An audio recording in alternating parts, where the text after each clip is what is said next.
혼자 살면 외롭고 같이 살면 괴롭다라는 제목으로 말씀 증거하도록 하겠습니다. 가족이 중요합니다. 태어나서 첫 번째 접하는 사회가 가족입니다. 첫 경험이 다 중요하잖아요. 우리 많은 사람들이 뭐 첫사랑 못 잊고 그러지 않습니까? 첫 번째는 다 중요한 것인데 우리가 첫 번째 경험하는 것들의 상당수가 가정에서부터 시작된다라는 것입니다. 가정이 주는 건 두 가지인데 내가 누군가 그리고 관계 맺는 법 두 가지 가정에서 배우는 거거든요. 내가 누군가 자신에 대한 이미지를 가정에서 배웁니다. 정체성 그러는데 아이덴티티. 그래서 가정에서 내가 누군지를 발견하게 되는 거고 두 번째는 관계를 맺는 법을 배우는 겁니다. 어떤 사람 보면은 이 가정하고 사회생활하고 되게 연관성이 있는데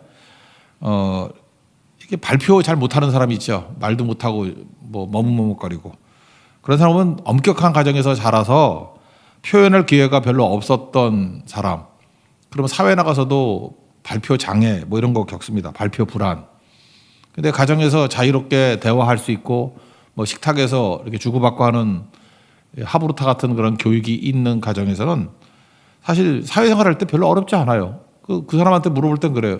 왜 발표를 못해? 그냥 자기가 생각하는 거 말하면 되는 거지.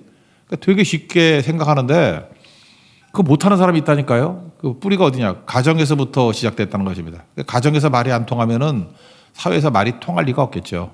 그래서 가정은 두 가지예요. 내가 누군지, 아이덴티티. 또 하나는 관계 맺는 법, 표현하는 법. 그 가정에서 배워야 사회 속으로 나갈 수 있게 된다라는 것입니다.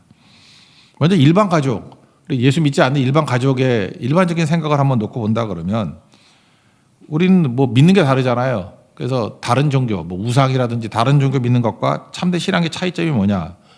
여러분, 이게 다른 종교를 보면은 뭐 우상이라고 합시다.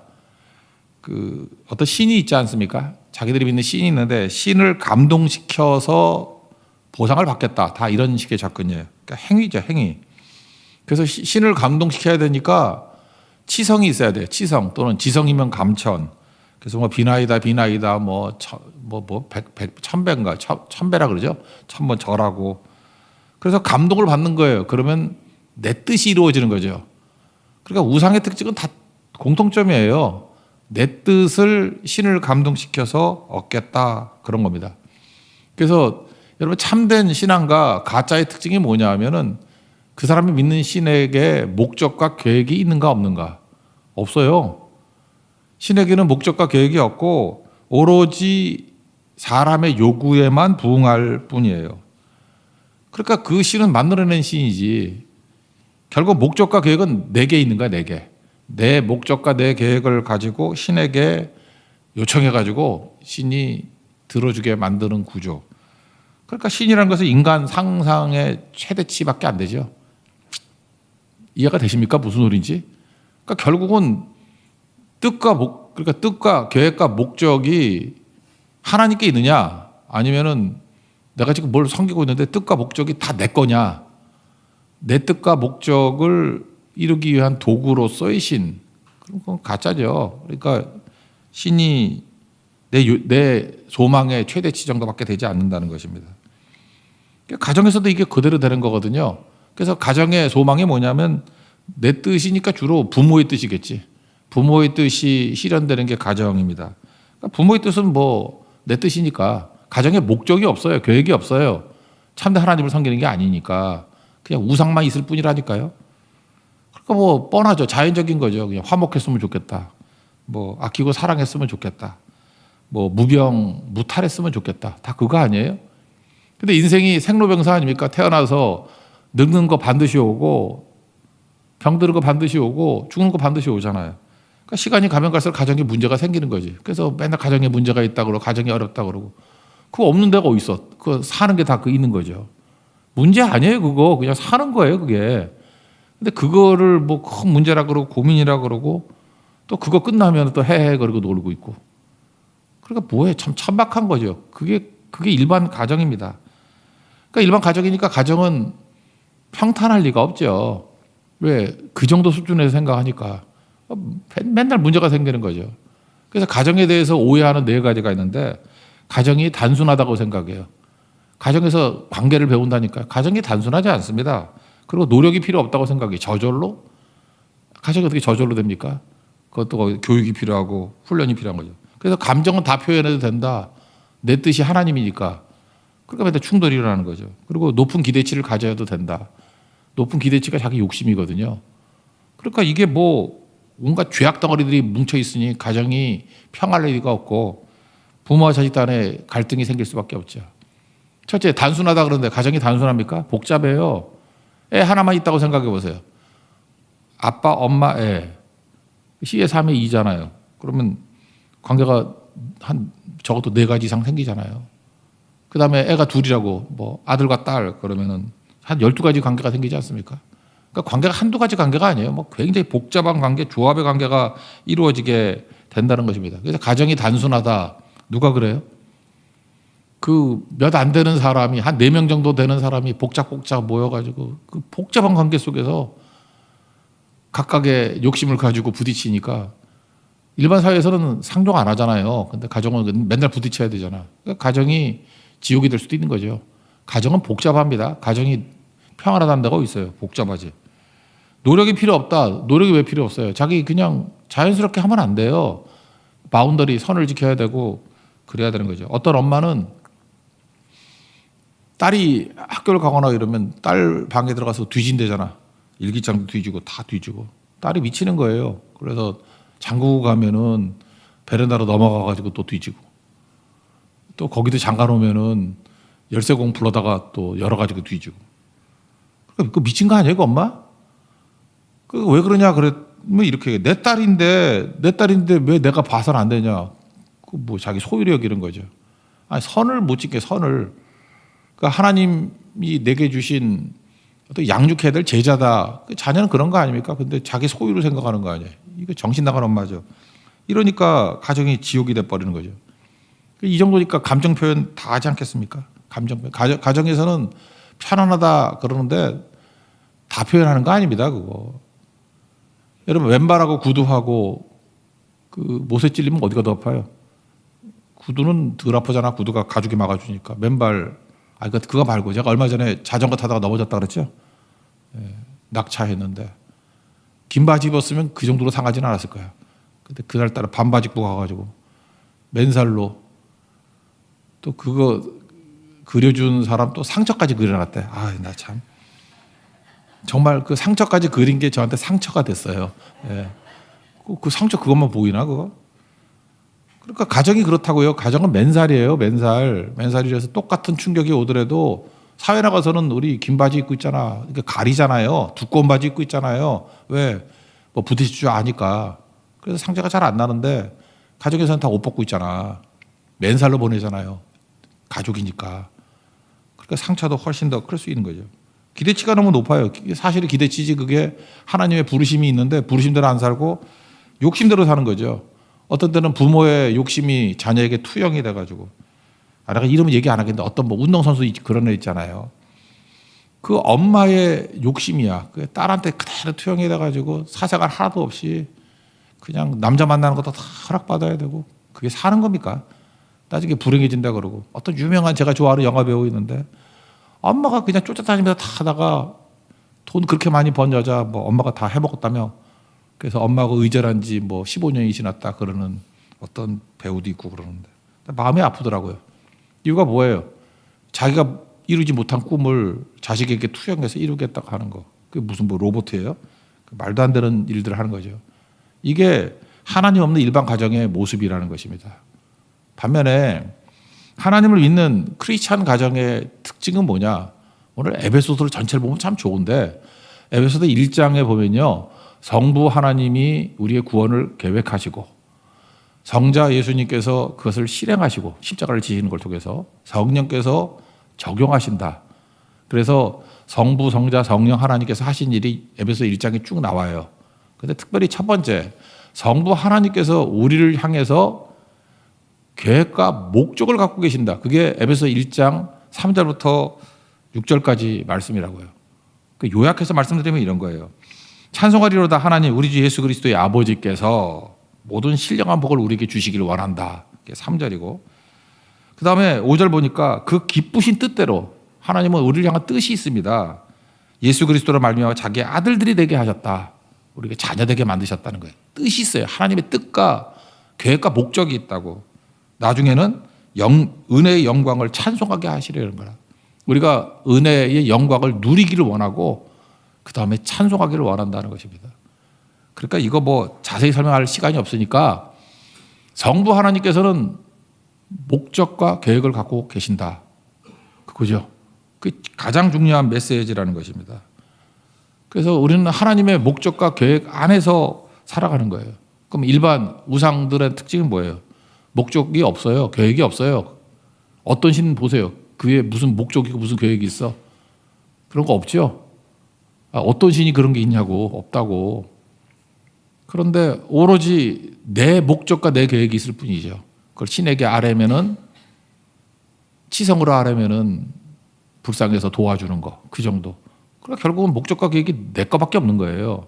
그걸 우상이라 그러고 이방 종교다 그런다는 것입니다. 하나님 목적과 계획이 있고 그다음 뭐라 그랬어요? 아들들이 되고 하나님의 영광에 동참하기를 원한다라는 거 아니에요? 그러니까 하나님 수준으로 우리를 성장시키기를 원한다 그런 뜻이죠. 그래서 구원이란 건 뭐냐? 예수 믿고 천국 가는 것도 있지만 하나님과 교제할 수 있는 수준으로 만들기 원한다. 그게 하나님의 목적과 계획이에요. 그리고 같이 동역하기를 원한다. 그게 하나님의 목적과 계획이라고요. 그리고 대등해져야 될 거 아니에요. 하나님과 대등해지기 위해서 필요한 게 뭐예요? 사랑과 믿음이죠. 사랑은 억지로 하는 거 아니잖아요. 강요하는 거 아니잖아요. 여러분 진짜 사랑하면요 억지로 안 합니다. 춘향전 보세요. 춘향전 보면 약간 좀 무리스러운 해석일 수도 있지만 이몽룡이 나오고 변학도가 나오잖아요. 이몽룡이 한번 사랑했겠지. 근데 변학도도 내가 볼 때 춘향이를 진심으로 사랑하긴 했던 것 같아. 이유가 뭐냐면 권력이 있잖아요. 그러면 그냥 억지로 수청 들게 할 수도 있잖아. 막 강압적으로. 근데 나쁜 놈이죠. 물론 감옥에 집어넣어서 칼을 뭐 채우고 그러긴 그랬지만 스스로 수청 들 때까지 기다려주잖아요. 그 여러분 남자 마음 몰라서 그래. 그 사랑이에요? 웃기지만 자발적으로 나올 때까지 기다리는, 물론 감옥에 집어넣지. 그리고 막 압박을 가하고 못 살게 굴지만 그래도 억지로는 안 하잖아. 네가 자발적으로 수청 들기를 원한다. 압박은 막 가하지만. 그러니까 변학도 사랑이 아니네. 아니긴 아닌데. 그래도 일말에 아주 엉터리는 아니라는 거예요. 이게 자기 마음 가운데 진짜 애틋한 마음은 있었던 거라고. 그러니까 자발적인 게 없으면 사랑이 아니죠. 그래서 하나님께서 우리에게 선악과 줬잖아요. 이게 뭐예요? 자발성, 선택할 수 있게. 나는 자발적으로 하나님을 따르기를 원합니다. 순종하기를 원합니다. 그게 사랑이라고요. 그래서 사랑과 믿음의 관계를 맺기 위해서는 우리에게 자유를 주신다고. 근데 우리 자유를 싫어해요. 자유로부터 도피 그러잖아요. 자유를 싫어한다고. 자유를 주셨기 때문에 인생이 고달픈 거예요. 우리를 기계같이 만들면 하나님께서 뭐 선악과도 없애버리고 시키는 대로 하는 기계가 된다 그러면 말 잘 듣겠지. 그럼 그게 사랑의 대상이 아니잖아요. 기계를 사랑하는 사람 봤어요? 기계를 뭘 사랑해? 그냥 내가 명령하는 대로 가는 건데. 기계를 믿을 수 있어요? 내가 하라는 대로 하는 건데 그걸 어떻게 믿어 그걸? 인격을 사랑할 수 있고 인격을 믿을 수 있는 거죠. 그래서 하나님께서는 우리에게 사랑과 믿음의 동역자로 만드시기 위해서 자유를 주신 거라고요. 그래서 우리 인생이 고달픈 거예요. 로마서 8장 17, 18절 보니까 자녀이면 또한 상속자, 곧 하나님의 상속자요. 그리스도와 함께 상속자가 되었다. 그러면서 그와 함께 영광을 받기 위하여 고난도 함께 받아야 할 것이니라. 왜 고난을 함께 받죠? 고난을 함께 받는 걸 통해서 우리의 실력과 수준이, 분별력이 하나님과 교제하는 수준이 될 때까지 가기를 원한다라는 것입니다. 그리고 우리 구원이라는 게 그래요. 뭐 죽어서 천국 간다 그것만 있는 게 아니라 이 땅에서 하나님과 믿음의 교제를 나누면서 동역자 되기를 원하신다 그거 아니에요. 그럼 이 땅에서 그런 거잖아요. 이게 너무 힘든 얘기인가? 빌립보서 2장에 보면은 하나님이잖아요. 하나님을 우리 철학 같은 데 초월자라 그러잖아요. 저 멀리 계신 분 하나님, 높이 계신 하나님. 그분이 육체를 입고 이 땅에 오셨죠. 그죠? 초월자가 이렇게 이 땅에 오셨잖아요. 근데 신앙의 본질이 뭐예요? 이 자연 속에 살아가는 우리가 초월을 향해 가는 거 아니에요. 막 기적도 나타나고 막 구원도 나타나고 죽어서 영생도 나타나고 그거 초월 아니에요. 초월. 그런데 자연을 벗어나서 초월하는 게 신앙의 본질인 건 맞는데 예수님께서 원하는 것은 그거를 죽어서가 아니라 이 땅에서 육신 안에서 역사 안에서 삶 속에서 구체화시키기를 원하는 거예요. 그래 인생이 고달프지. 안 그래요? 우리 죽어서 천국 간다. 좋은데 이 말도 안 되는 사회 속에서 여기서 천국을 이루고 예수님이 다스리는 걸 보면서 살기를 원한다 그러니까 싸움이지. 영적 싸움이지. 우리 가정이 축소판 교회라 그러잖아요. 이 천국이 되려고 그러면 천국을 만들어 가는 거죠. 이거 영적 싸움이 필요한 거죠. 성숙한 믿음과 사랑의 모습이 있어야 구체화될 수 있다는 것입니다. 여러분 애가 태어납니다. 태어난다고 태어난 걸 다 끝나나요? 자라야 되죠. 자라서 뭐 자기가 스스로 할 수 있게 만드는 거 그거 성장이라 그러잖아요. 그러기 위해서는 애가 훈련도 받아야 되고 혼나기도 하고 또 학교도 가야 되고 학교가 환란이라 그랬잖아요. 초등학교라는 환란을 통과하고 중학교라는 환란을 통과하고 그래야 실력자가 되지. 아니면 멍청이 되잖아요. 그러니까 태어나면서부터 기다리는 게 뭐예요?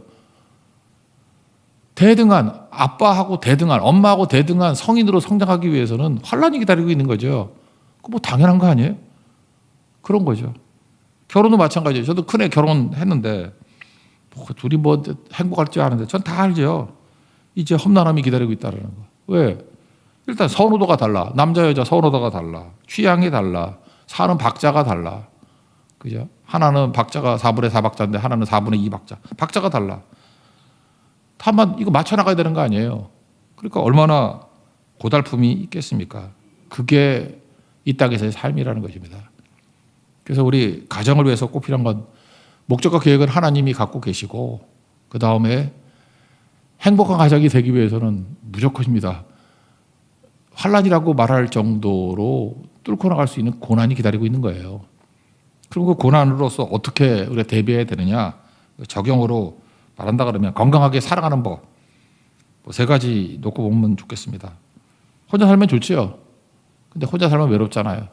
그래서 같이 살죠. 그럼 괴로워요. 너무 재밌는 것 같아요. 혼자 살면 외롭고 같이 살면 괴롭고. 괴로울래요? 외로울래요? 뭐 선택하세요. 여러분들이. 뭐 어떤 사람은 혼자 살아서 외로운 사람이 있고 같이 살아서 괴로운 사람이 있고. 그러니까 항상 반대를 그리워하지. 외로울 때가 좋았어. 괴로워도 외로움보단 나아. 균형이 필요합니다. 균형이. 그죠? 나이 들어서는 균형 잡힌 운동 하라 그러잖아요. 어렸을 때부터 이렇게 한쪽만 쓰는 거. 특별히 그 쇼트트랙 같은 거. 한쪽으로만 쓰잖아요. 한쪽으로만 돌잖아. 쇼트트랙 보면은 시계 반대 방향으로 돌잖아요. 그죠? 계속 그렇게 돌잖아요. 그래서 쇼트트랙도 제가 볼 때 그 규칙을 바꿔서 2바퀴는 그렇게 돌고 2바퀴는 반대로 돌고. 그래서 쇼트트랙 계속 한 사람들 보면은 허리가 다 휘어 있대잖아. 한쪽으로 돌아서. 그죠? 김연아도 그렇다고 하더라고. 이렇게 도는 게 같은 방향으로 돌아가지고 한쪽 다리만 이렇게 두꺼워져 있고 막 그렇다고 그러더라고. 그래서 그 나이 들어서는 밸런스 있게 쓰는 운동을 하는 게 좋다 그래요. 테니스 이것도 몸에 되게 안 좋아요. 테니스, 골프 이거 치는 사람들 나중에 50 넘으면 다 골병 들어. 한쪽만 쓰니까. 양쪽 쓸 수 있는 게 뭐죠? 자전거, 양다리, 양팔. 이 밸런스가 되게 중요한 거로 양쪽을 다 써야 되는 거. 그 어떤 헬스 코치가 그 운동하러 갔더니 제자리 뛰기를 하라 그러더래. 이렇게 제자리 뛰기 100번 눈 감고 100번 하세요. 그랬더니 한 50번쯤 했더니 스탑 그러더라는 거예요. 왜 그러냐 보니까 몇 번 더 하면은 벽에 부딪힐 뻔했대. 왼쪽으로. 그게 뭐냐면 한쪽으로만 쓰다 보니까 자기는 제자리에 뛴다고 생각했는데 밸런스가 깨져가지고 계속해서 왼쪽으로 하고 있었던 거예요. 우리가 그래요. 나는 균형이라고 생각하지만 균형이 아니거든요. 그래서 적어도 뭐 45세 넘어서부터는 여러분 그거 아세요? 왼손잡이 오른손잡이가 있듯이 왼발 오른발 잡이도 있는 거 아시죠? 어떻게 할 수 있느냐? 여러분 바지 입을 때 오른발부터 넣습니까? 왼발부터 넣습니까? 모르죠 지금은. 한번 생각해 보세요. 바지 입을 때 어떻게 입어요? 오른발부터 넣어요? 그거 알아서 하세요. 알아서. 그거 먼저 넣는 게 오른발로 면 오른발잡이고 왼발로 왼발잡이래. 그걸 반대로 해보면 좋다 그러더라고. 반대로 하면. 그죠? 젊었을 땐 괜찮고 45 넘어서부터는. 그러니까 무슨 얘기냐. 우리에게도 안 쓰는 근육도 써야 된다는 거예요. 안 쓰는 근육들. 그러니까 가정에서 맨날 똑같은 것만 하잖아요. 그러니까 균형이 깨져버리는 거예요. 그러니까 안 쓰는 거 이렇게 해야 된다는 거예요. 안 쓰는 거. 새로운 사람도 만나기도 하고. 세 가지 건강한 사랑하는 방법인데 있는 그들의 모습을 사랑하십시오. 다시 말해서 오염 없는 사랑. 그러니까 하나님의 목적과 계획대로 사랑해야 돼요. 하나님의 부르심이 있잖아요. 그 사람, 우리 자녀들에게 대해서. 근데 자기 뜻을 강요하거나 내 계획을 강요하는 것은 오염된 사랑이에요. 어떤 아버지에게 훌륭한 아들이 있길래 칭찬했답니다. 아들 잘 두셨습니다. 그랬더니 그 아버지 말, 이게 핵심이에요.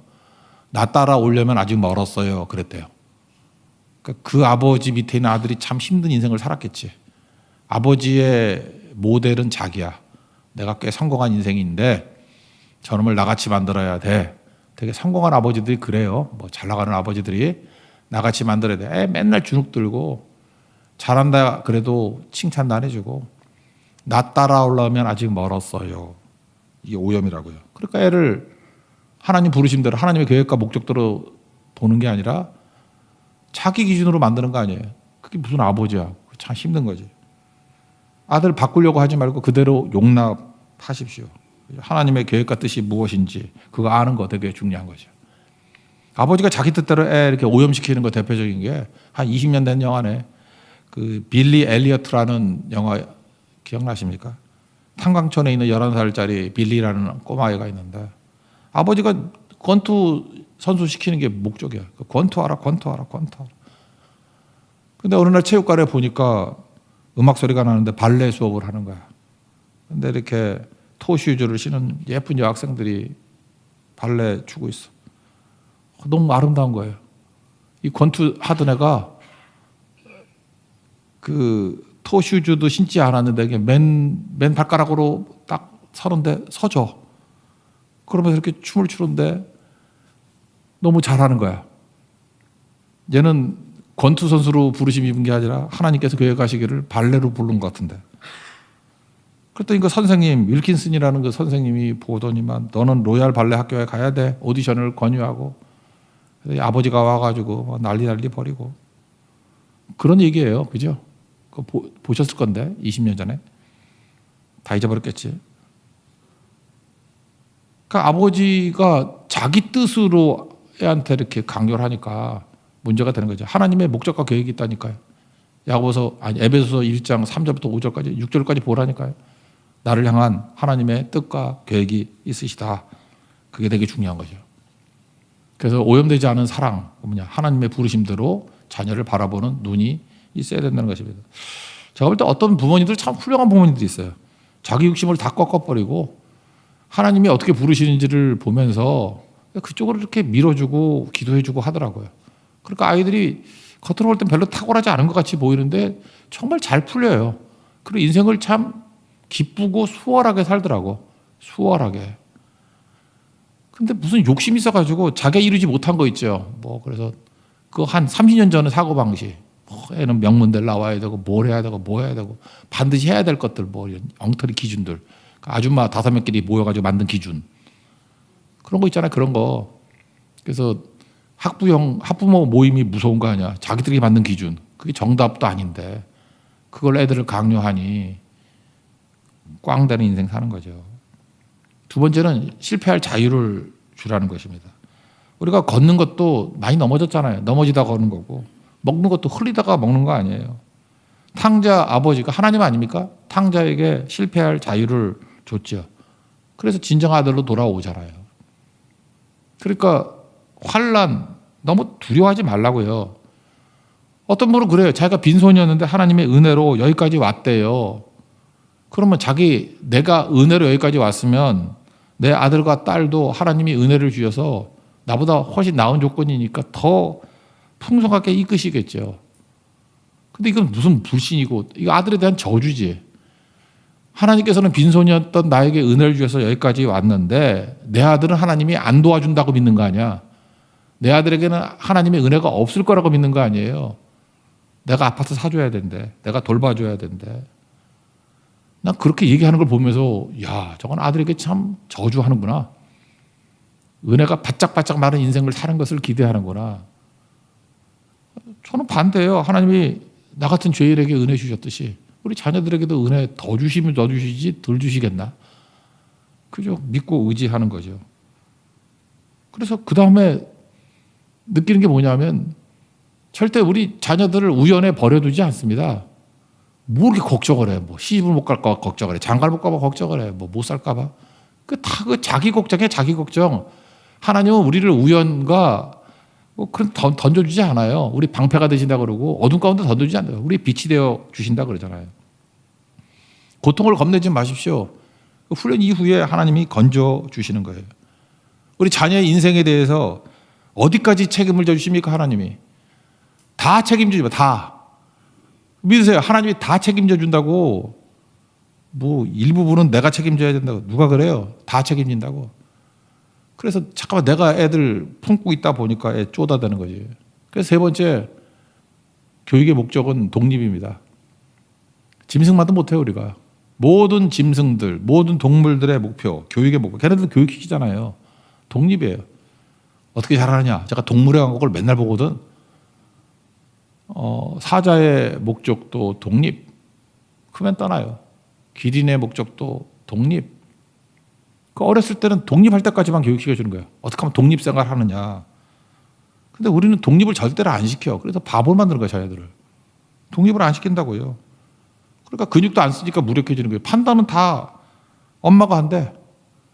그래서 뭐 성인인데도 불구하고 맨날 집에 전화 거는 사람 있잖아. 엄마 이거 할까 말까. 그 결혼해서 그런 사람 진짜 있는지도 그랬는데 결혼해서 그런다며? 엄마한테 묻는다며? 그러니까 뭐 여자들이 소스라치게 놀라면서 이거 하고 살까요 말까요? 아, 나 살지 말라 그랬어. 뭘 살아.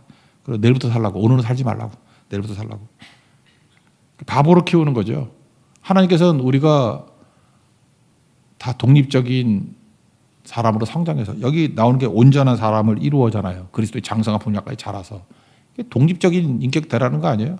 하나님 앞에서 자기가 순종하며 나가는 모습이 있기를 원한다. 그게 승리입니다. 하나님의 뜻과 계획이 있습니다. 그게 우리 기독교 신앙이에요. 믿습니까? 그러면 오염 없는 사랑, 내 뜻이 자꾸만 들어가면 안 돼요. 그거 사랑 아니에요. 그리고 실패할 자유를 주십시오. 자유가 뭐예요? 하나님의 대등한 실력자, 분별적인 사람으로 키워주시는 하나님의 능력이라고. 실패할 자유를 주십시오. 그리고 부모가 할 수 있는 목적은 독립이에요. 자꾸만 독립시켜줘야 돼요. 독립해서 스스로 하나님 앞에서 인격체로 믿음의 사람으로 설 수 있게 만드는 거. 그게 하나님께서 원하시는 기독교 명문가정의 모습이라는 것입니다. 그런 은혜를 누릴 수 있는 믿음의 종 되기를 축원합니다. 자리에서 일어나겠습니다. 행복 찬양하겠습니다.